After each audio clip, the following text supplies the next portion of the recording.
శ్రీ శివాయ గురవే నమః. గురవే సర్వలోకానాం పిషదే పవరోగిణ నిధయే సర్వ విద్యానాం దక్షిణామూర్తయే నమః. ఉత్తమ మనసు కవులందరూ ఉదయం తెలియాలని ఉత్తమ సంభవంలో ఉన్నాయి కథని కవుల గురించి పరిచయం చేసుకుంటున్నాము.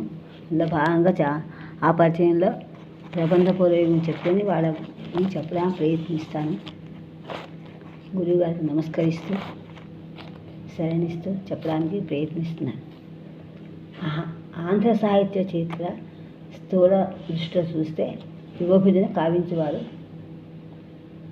10-30 క్రీస్తు శకం 10వ శతాబ్దం 30 మొదలుకొని 14వ శతాబ్దం వరకు కూడా ఈ కాలాన్ని అనివార్యంగా పేరు చెప్తున్నారు.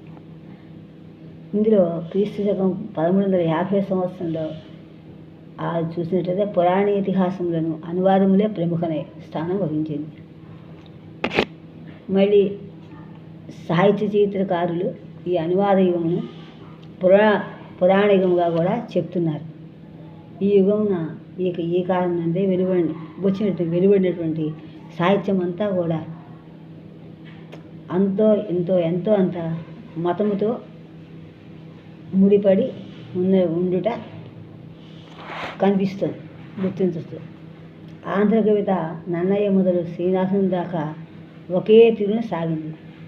శ్రీనివాసుని కాలం నుండి సాహిత్యవాహిని కొత్త దారులు కొత్త దారి చూపించింది.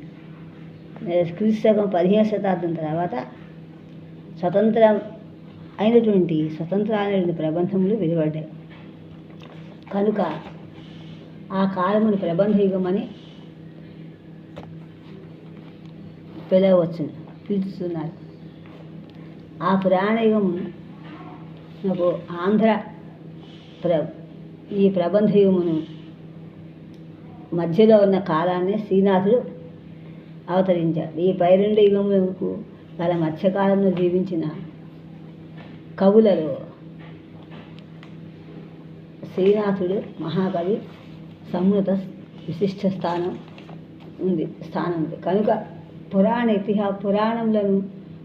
యుగమని ప్రబంధ యుగమునకు గల ఈ మధ్యకాలమును శ్రీనాథ యుగము లేక ప్రబంధ పూర్వ యుగమని విమర్శకులు చెప్పారు. ప్రబంధ పూర్వం యుగమందరి సాహిత్యము కొంత అనివార్యముగా మరికొంత స్వతంత్రముగా కూడా ఇంకొంత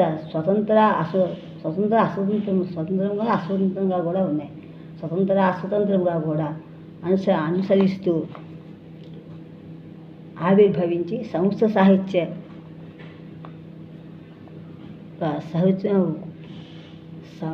సాహిత్యానికి ఆలంబనం వదిలిపెట్టని రీతులలో వదిలిపెట్టిన రీతులు కలిగి యుగం చాలా దెబ్బ నడిచింది. కనుక నడిచిన కాలాన్ని నిలదొక్కుంది. ఈ యుగం నందు ప్రవర్తించినటువంటి కవులలో కృషి ఎంతో ఉంది. ఉత్తర కాలంలో అవతరించి ఉన్న ప్రబంధము మందరి ఈ విహారమును చాలా మంచి పూల బాట వేయటం అయింది. ఈ కవి పుంగవులే ప్రధాన నాటక ప్రదర్శనానికి ప్రబంధాలకు కూడా పూర్వరంగంగా ప్రవర్తకులు అయ్యారు. వీరు చేసినటువంటి నాంది ప్రస్తావనలకు అనుగుణంగానే ప్రబంధ నాటకమును రసిక జన అభిరాములుగా ప్రదర్శించబడ్డాయి.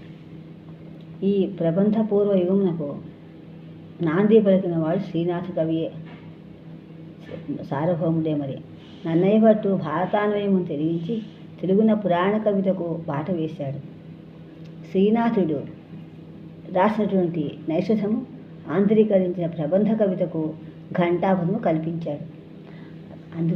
అందుచేతనే ప్రబంధపూర్వ యుగము శ్రీనాథ యుగమని చెప్పడంలో విపరీతత్తి ఏమీ ఉండదు. ఆక్షేపం అంతకంటే కూడా లేదు. కనుక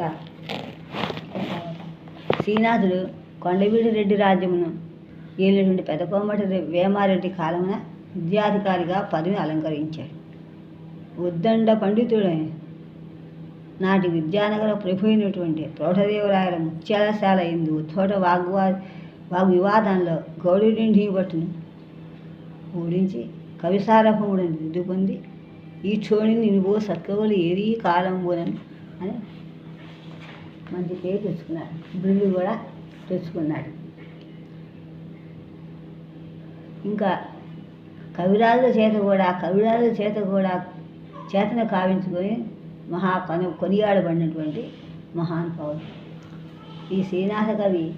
సార్వభౌముని శ్రీనాథ రచించినటువంటి శృంగార నైషధంతో ఆంధ్ర సాహిత్యమున ఒక కొత్త శకము ఏర్పడింది. నైషధము రామాయణము భాగవతముల వంటిది కాదు. అది గీర్వాణ కావ్య శాఖకు పూచిన ఒక ప్రౌఢ కావ్య కుసుమం. ఈ నైషధ కథ కావ్య అనువాదం పురాణాతిహాసము వాద పద్ధతి కూడా భిన్నమైంది. వినూత్నమైన పద్ధతిగా మనకి కొనసాగింది. ప్రకాశింపజేసింది ఆ కవిత్వం. శ్రీనాథుని కవిత్వం ప్రకాశింపజేసింది. రసభావ పరిపుష్టమైనటువంటి రచన వైదగ్ధ్యంతో కూడినటువంటి శ్రీనాథునిలో కావలసినంత కంటే ఎక్కువగానే ఉన్నది. భావ నిర్దిష్టతం పలుకుబడి బింకమైంది. కొంగొత్త పదాలతో సృష్టించి నేర్పు ఈ కవిసార్వభమునకు వెన్నతో పెట్టిన విద్య. సంస్కృతాంధ్ర శబ్దముల బరువులను పెట్టి చూచి మురుపులను చూచి పద్యములను సంభావించుటయందు శ్రీనాథం కవి సార్వభౌముడు అందవేసి చెయ్యి. ఈ కవి కుర గురువుకు కృష్ణుడై శబ్దాదులందరి కృత పరిశ్రముడై అని అనుకున్నటకు అతని పద్యమే బట్టి సూచనతో అంతా స్పష్టమవుతుంది. పద్యాల సూచనతో ఆంధ్రదేశంలో శ్రీనాథుని కృతులలో పల్నాటి విరచితం ఒకటి. వల్లభరాయుని పేర ప్రకటితమైన క్రీడాభిరామం రెండవది. మొదటిది వీరగీతం, రెండవది అధిక్షేప కావ్యము.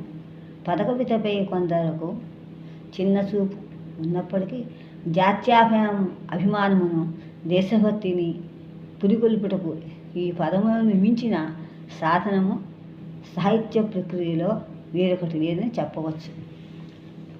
ఈ రచన ద్వారా ఆయన తన అతివేలమైనటువంటి ఆంధ్రజాతీయ అభిమానమును ప్రకటించి తన దేశ కవితని అనిపించుకున్నాడు.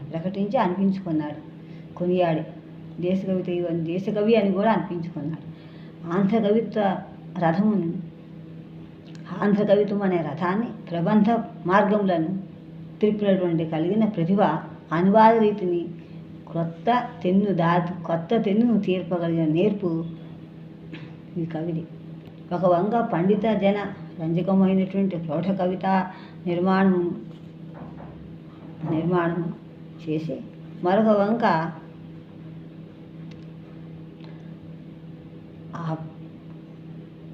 అపార రచనా అనురంజకము అనేటువంటి పదకవితను రచింపదగలిగిన బహుముఖ ప్రతిభ మున్నగు గుణములను కూడా శ్రీనాథుని సొమ్ములే. ప్రబంధ యుగమున కవులకు ఈ మహాకవి పెట్టిన మేరు జాతి పంతులలో శైలికి సంబంధించినది ఒకటి. అక్షరమ్యతను అర్థగౌరవాన్ని సముచితంగా మేళవించి శబ్దార్థము రెండింటినీ కూడా ప్రాధాన్యమిచ్చి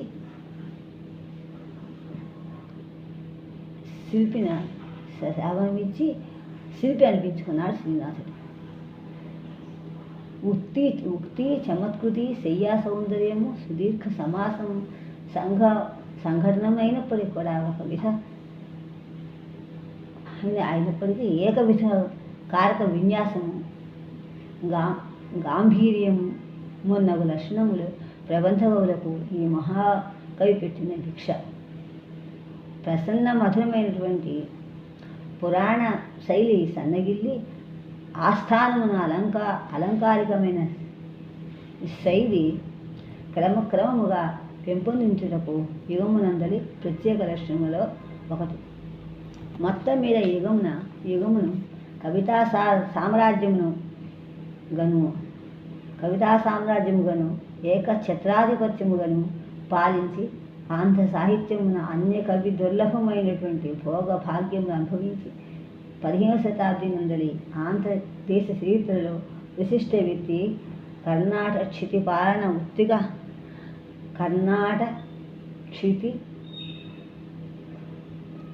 పాలమౌక్తిక సభాగారాంతరాగ కల్పిత స్వర్ణ స్నాన జగత్ ప్రసిద్ధ కవిరాట్ అయిన శాశ్వత యశస్సు ఆర్జించుకున్న మహాపురుషుడు శ్రీనాథుడు. కర్ణాటక క్షితి పాలమౌక్తిక సభాగారాంతరా కల్పిత స్వర్ణ స్నాన జగత్